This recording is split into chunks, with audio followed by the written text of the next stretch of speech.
Good morning and welcome to yet another of our devotional times as we go into a new week and we ask God's presence with us at this time.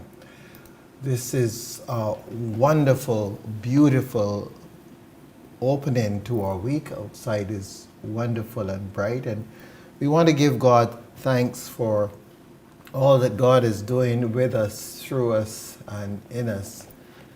And as we begin this day together, we want to ask God's presence here to, in so many ways, touch us in a very wonderful way, so that today our day would be one filled with brightness, even if that brightness is contained only in our hearts. At least there would be that brightness, because we know as followers of the Christ that there will be tribulation and there will be times of challenge.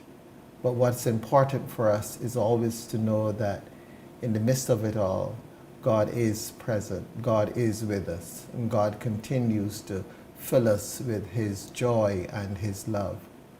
And so now, as we begin this morning's devotion, I invite you to come into a place of stillness. And I remind you that if you're driving or operating machinery, please do not close your eyes, but just allow this time to pass and then rejoin us as we continue the work. I invite you now to relax, to close your eyes, and to bring yourself into a place of stillness, remembering the words of the psalmist, those wonderful words. Be still. Be still and know that I am God.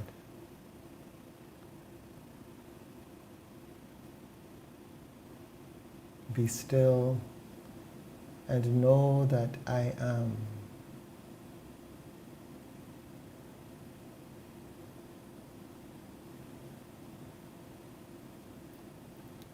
Be still and know.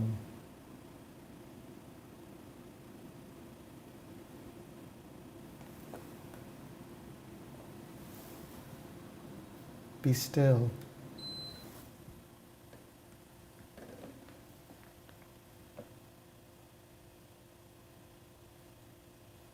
Be.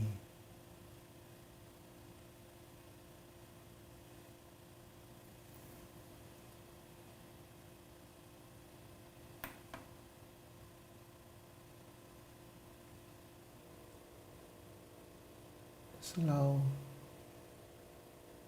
yourself to become so perfectly calm within, so perfectly still.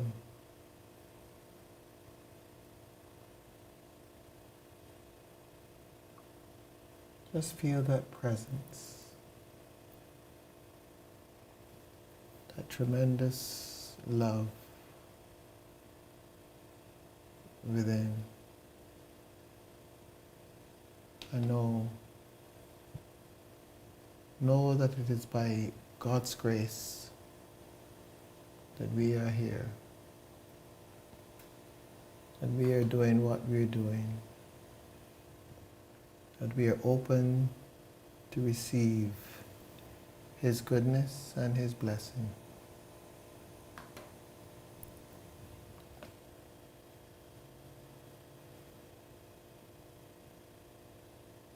We ask God to be present, to fill us with that love, fill us with that peace, fill us with that sense of inner joy, an inner joy that makes us truly one with Him.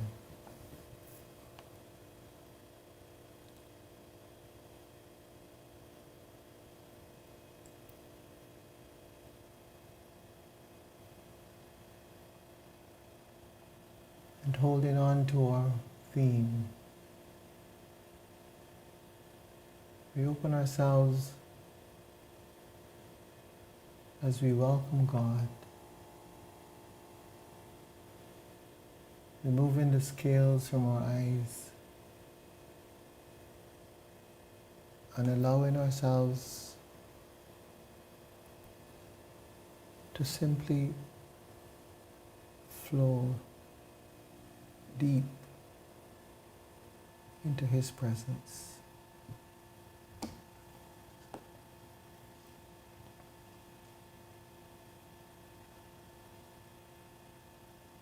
Loving Eternal One,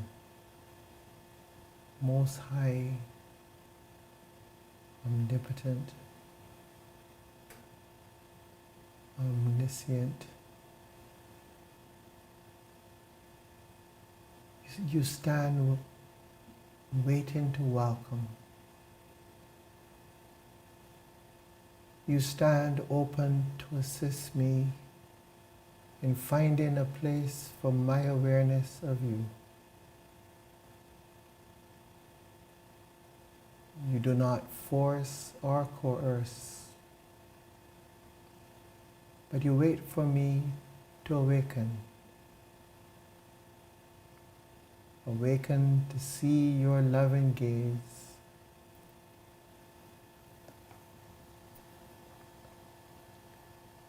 Just as a mother awaits the opening of her child's eyes after a nap, to affirm that she is always present. As I awaken, I ask that you touch me so that I may feel more intently that you are here and I am with you.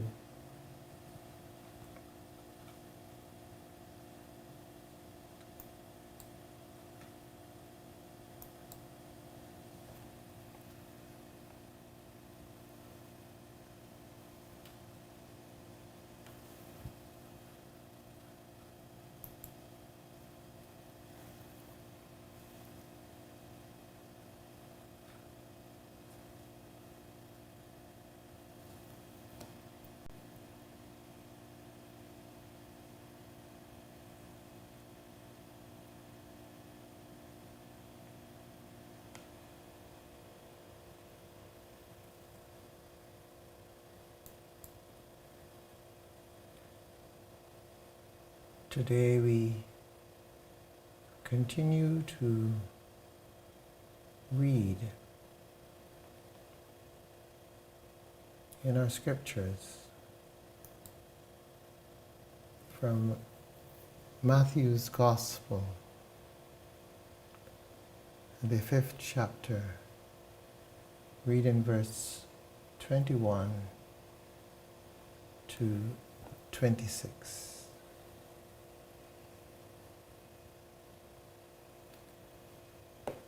It's 21 to 26.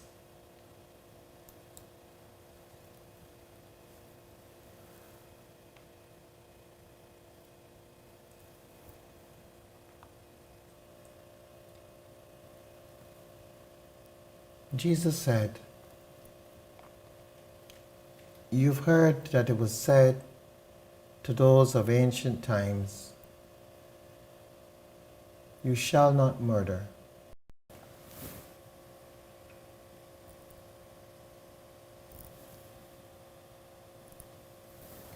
And whoever murders shall be liable to judgment. But I say to you that if you are angry with your brother or sister,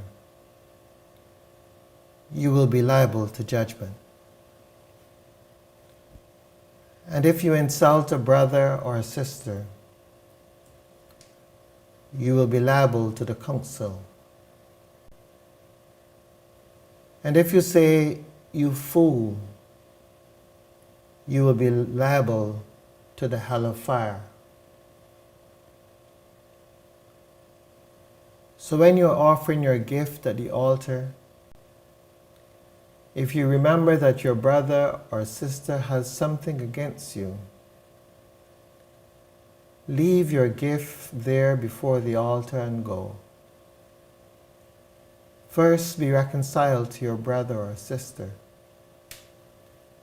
and then come and offer your gift. Come to terms quickly with your accuser while you are on the way to court with him. Or your accuser may hand you over to the judge,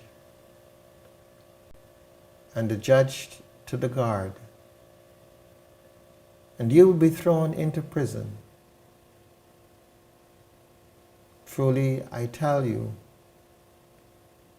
you will never get out until you have paid the last penny.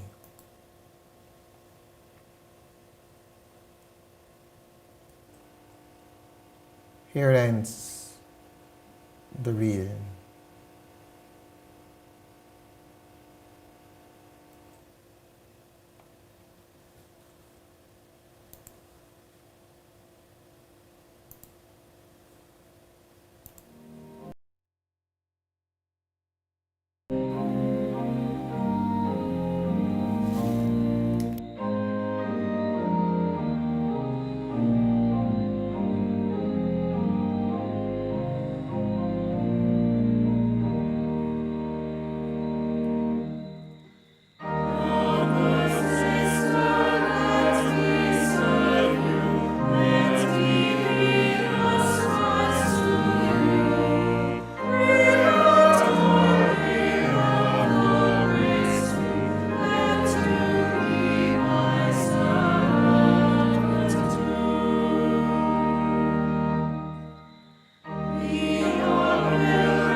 In our reading for this morning, we hear Jesus offering guidance for those who are willing to engage with him and listen to his words.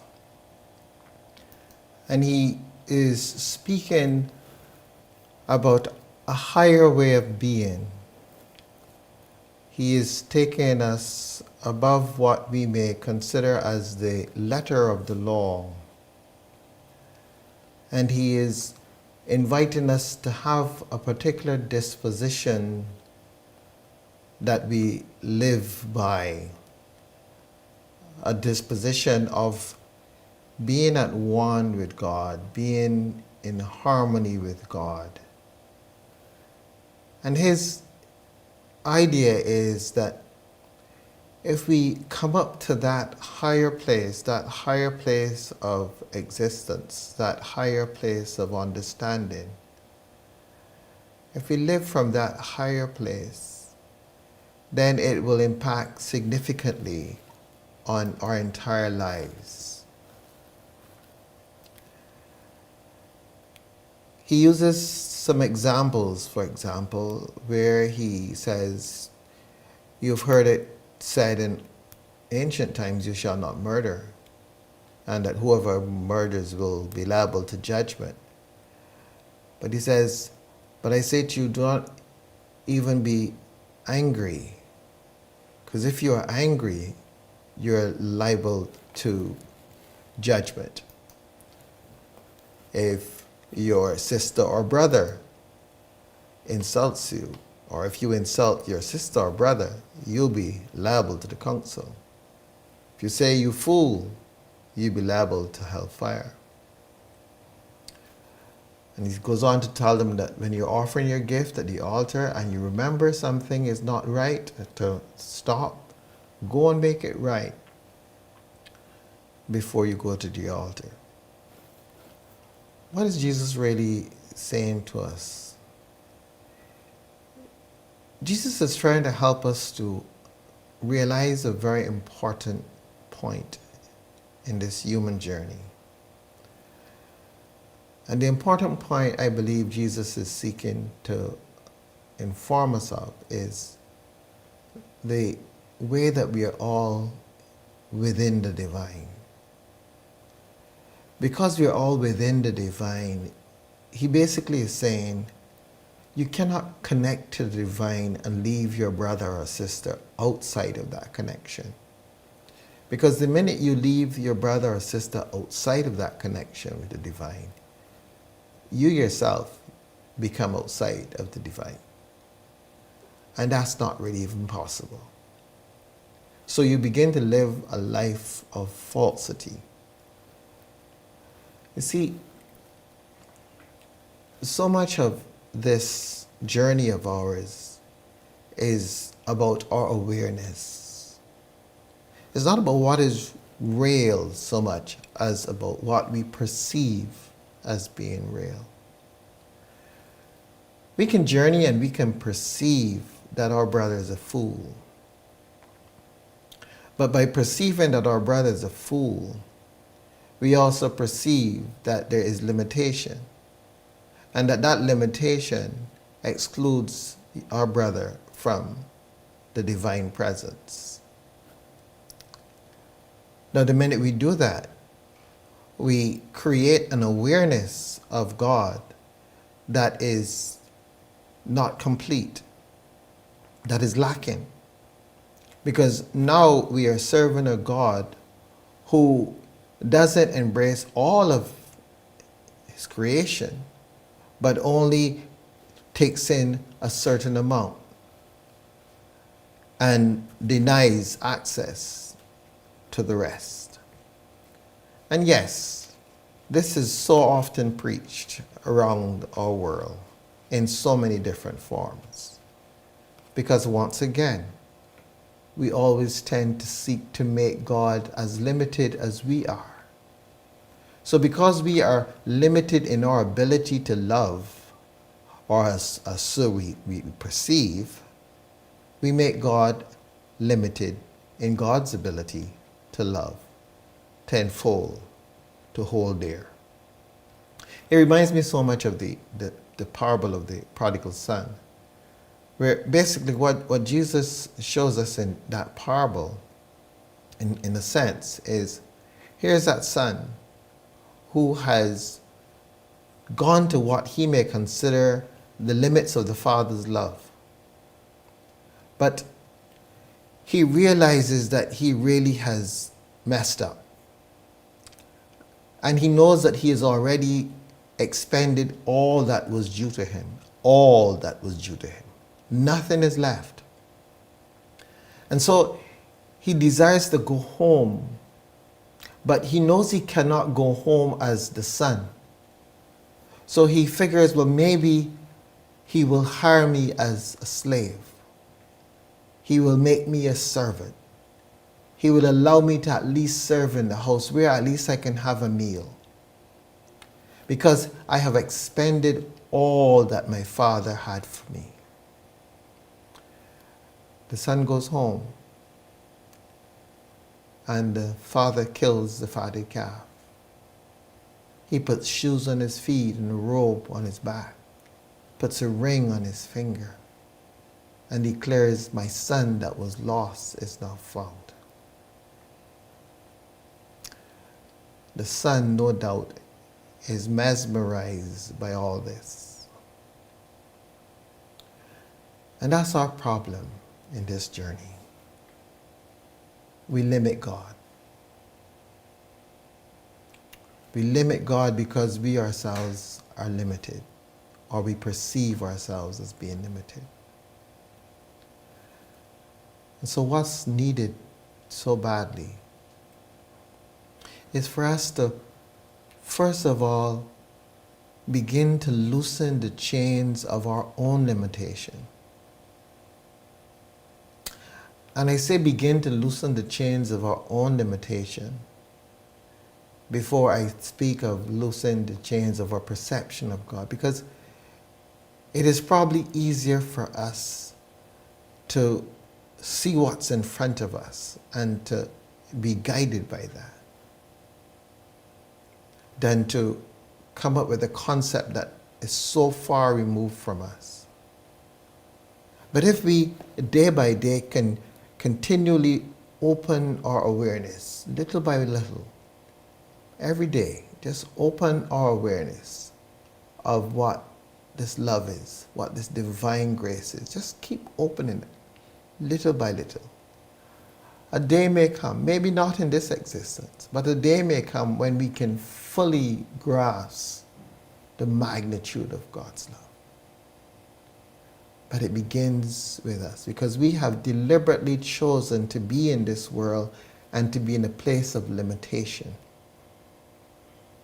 So if you've chosen to be in this place of limitation, then there must have been a reason for it.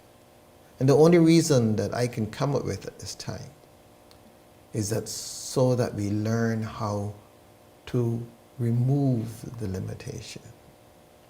How we learn to poke holes in the boxes that we have built. How we learn to see the world from a larger place. And when we see the world from a larger place, then we see God from a larger place.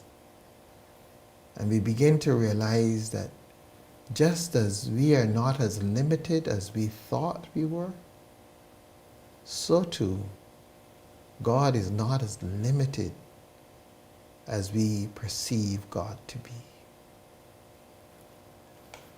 But as long as we stay in the limitation, we would do, yes, as the scripture says, you have heard it said of old, thou shalt not murder. And we will do that. We will ensure that we keep that. And we would think of ourselves as better than those who murder, while at the same time, we do all sorts of other things to our brothers or sisters, because our view or awareness is limited to that received text. And as much as we are faithful to that received text, we are not doing ourselves a service, because we have limited ourselves, and having limited ourselves, we then turn towards God and limit God. And so the work that we have come to do remains undone. And that's why moments of meditation are so vital for us. To bring ourselves inside where there is such a vastness. Because the more we can visit the vastness of our interior, the more we're able to see that we are not as limited as we thought. The more connected we might be able to perceive ourselves and others. So, again, we're remembering that God welcomes us. As we become more aware, we experience the welcoming experience of God. We experience that we are not here on our own struggling. We experience that God is constantly there watching over us, waiting for us to open our eyes, to remove the scales from our eyes in order that we may be able to see. And the faster we're able to see, the more we're able to benefit from the vastness of this human experience. This is our time. We have chosen to be here. We have chosen to participate in this great work. Friends, let's not waste this beautiful journey, this wonderful opportunity to be in the divine presence and to fully understand this divine presence. Because it is through understanding this divine presence in our lives that we are able, really, really able to truly see who God is. So I leave you with these words. God is welcoming you. Open your eyes and see.